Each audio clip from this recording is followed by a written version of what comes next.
Hello everyone. AHC academy में NEET repeaters and foundation की classes start हो चुकी हैं। बहुत बच्चों ने रजिस्टर कर लिया हुआ है और क्लासेस अटेंड करनी स्टार्ट कर दी हैं। सीट्स बहुत लिमिटेड हैं। जल्दी से जल्दी AHC एकेडमी विजिट करें। जुमा के दिन असेंबली अजलास खत्म हुआ। ये अजलास तारीख में लिखा जाएगा कि मालेगांव के नाम पर जितने सवालात इस अजलास में लगे, इससे पहले कभी ऐसा नहीं हुआ। कहीं के भी एमएलए हर मामले में मालेगांव शहर को बदनाम कर रहे हैं, इंक्वायरी करने की बात बोल रहे हैं। ये सिलसिला आप लोग भी देख रहे होंगे, पूरे अजलास में चलता रहा। शहरियान पहले से ही जन्म दाखिले को लेकर एक एसआईटी बैठी हुई है, उससे परेशान है। उसके बावजूद कभी नदी के पानी के सवाल पर, कभी जमीन के सवाल पर, कभी स्कूलों के सवाल पर, और कई सवालात तो ऐसे लगे कि जो लक्ष्य विधि तो लगी मगर किसी वजह से वो वक्त नहीं मिला बोलने का, तो उस पर जवाब आया, उत्तर आया सरकारी डिपार्टमेंट का मालेगांव शहर के सवालात पर। मौजूदा एमएलए जिन्होंने असेंबली अजलास में किसी भी मालेगांव के खिलाफ बोलने वाले को कोई जवाब या उस मामले में कोई सफाई नहीं दी, बेयार और मददगार मालेगांव शहर असेंबली में रहा। किसी तरीके की कोई मदद करने वहां नहीं आया। एसआईटी के मामले में एक लफ्ज मौजूदा एमएलए ने नहीं बोला। ये लोग महीनों से जेल में बंद है, उनके ताल्लुक से एक बात नहीं बोली गई। एसआईटी को 6 महीना हो गया, एक रिपोर्ट मांगने के लिए अजलास में बैठा नहीं गया। वहां बैठ जाते कि 6 महीना हो गया, हमको रिपोर्ट दो कि कितने बांग्लादेशी मिले, कितने रोहिंग्या मिले, ये तक नहीं बोला गया। उल्टा फिरका परस्त मालेगांव शहर को जिस तरह निशाना बना रहे हैं, उन्हीं के इशारे पर उर्दू स्कूलों के खिलाफ में इन्होंने 6 मिनट बोला। उसके अलावा इन्होंने किसी सवाल पे नहीं बोला। और मंत्री के नाक के नीचे रहने वाली मालेगांव शहर की उर्दू स्कूलों के लिए एसआईटी बैठाई जाए, इस तरह की डिमांड असेंबली में की गई, जो पूरे शहर ने सुना। और अहमदनगर के संग्राम जगताप साहब ने जब पीछे असेंबली में आवाज उठाई और जिस तरह वो स्कूल, उर्दू स्कूलों के या जो अंजुमन संस्था है उसके नाम ले रहे थे। आमतौर पे उर्दू बोलने वाले भी संस्थाओं के नाम लेने में बड़ी मुश्किल होती है, मगर वो नाम ले रहे थे। एजेंट का नाम भी उन्होंने असेंबली अजलास में लिया। संग्राम जगताप जो है ये अहमदनगर के, अहमदनगर मौजूदा एमएलए की ससुराल है, इनका वहां आना जाना है।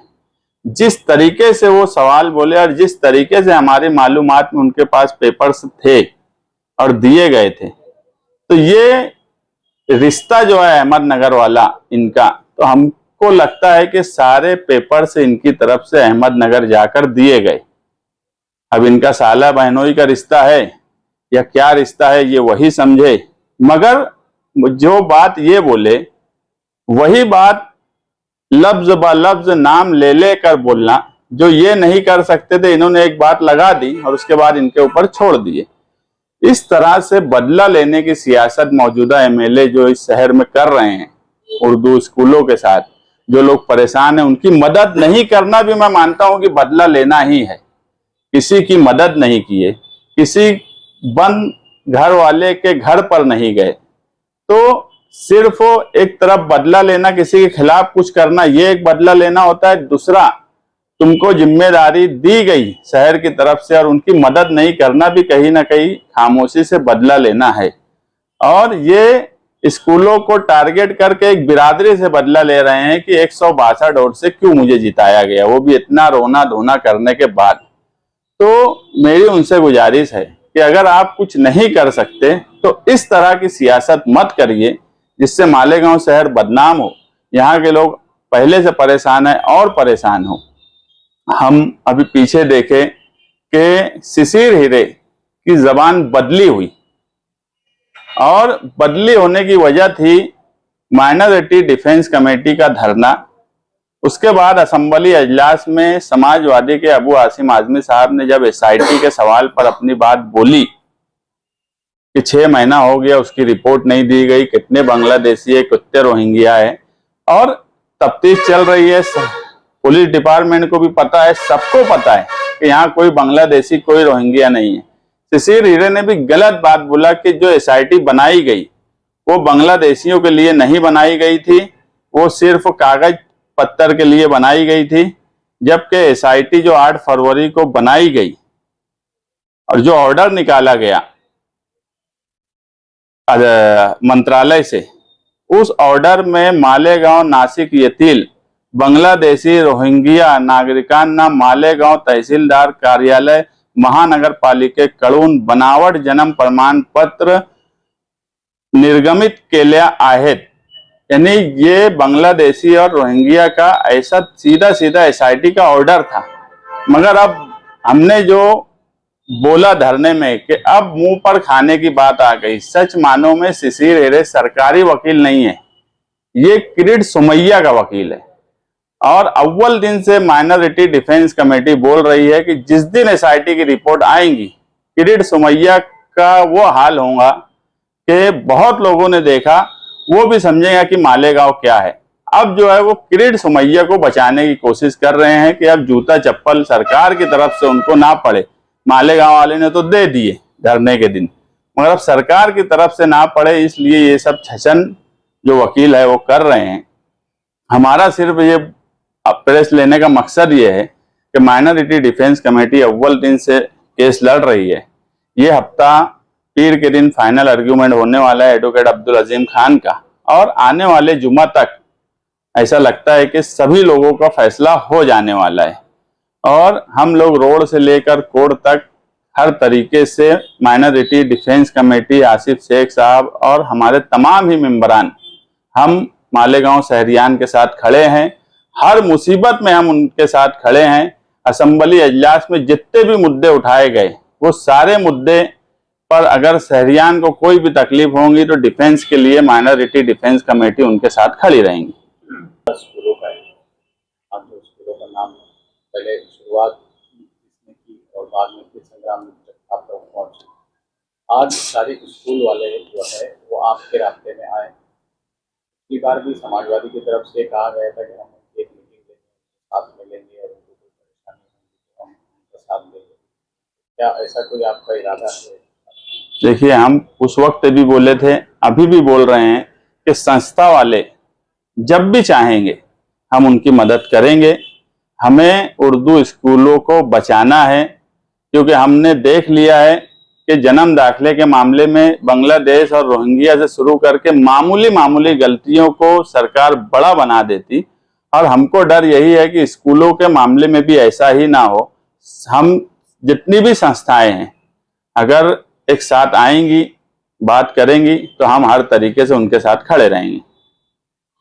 असेंबली का जो इजलास अभी हुआ उसमें कुछ भी नहीं पूछा। एक लेटर उन्होंने एसआईटी के ताल्लुक से सीएम को दे दिया था, और फिर जो उन्हीं की पार्टी के कुछ लोग जो है वो इल्जाम लगा रहे कि हम इत्तेहाद चाहते हैं, यानी सब एक साथ मिलकर काम करें, वही होगा, हमें बुलाया नहीं गया, और ये इस तरह की बातें उनकी पार्टी के जिम्मेदार कह रहे। नहीं, देखो, हम सिर्फ किसी और के बारे में कुछ नहीं, मौजूदा एमपी और मौजूदा एमएलए जब एसआईटी बनने लगी, सारे मामला किरीट सोमैया का दौरा शुरू हुआ, तो हमारी ये समझ थी कि जो मेंबर ऑफ पार्लियामेंट और जो एमएलए हैं ये कहीं ना कहीं कुछ कोशिश करेंगे, मगर इन्होंने इनकी जिम्मेदारी होने के बावजूद कोई कोशिश नहीं की।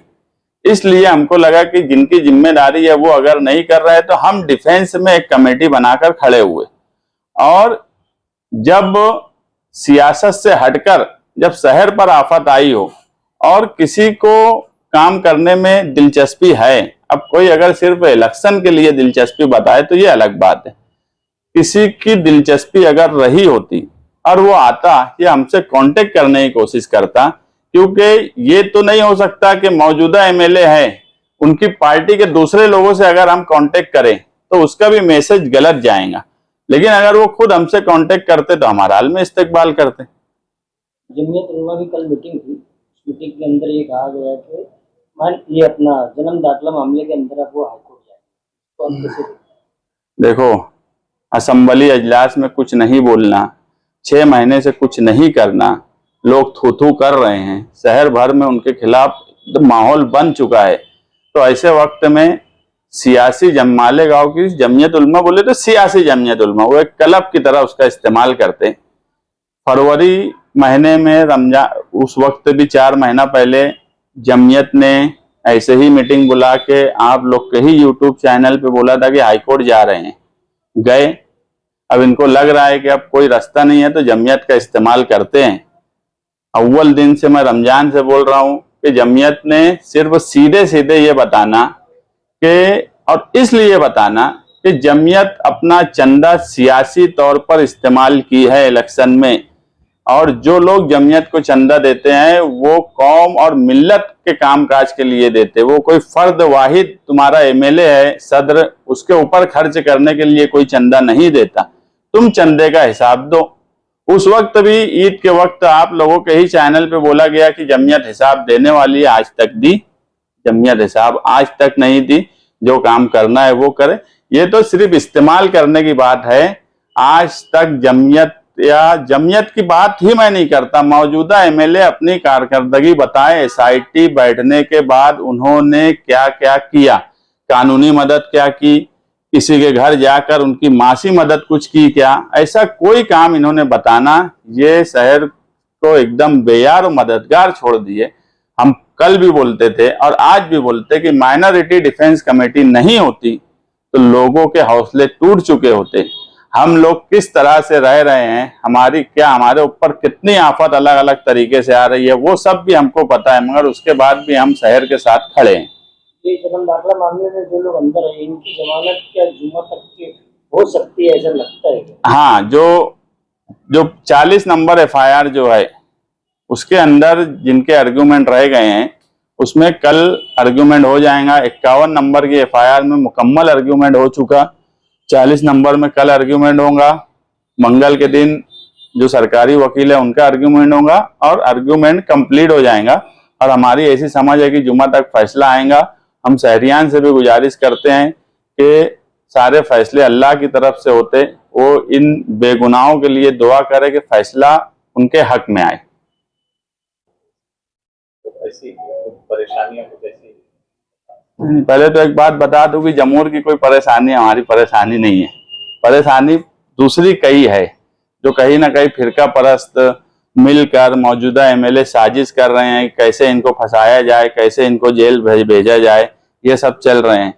जमूर का जो मामला है वो कोई फैसला हुआ नहीं है, हेडमास्टर का फैसला हुआ है। हेडमास्टर बनी है, बस उतना ही है।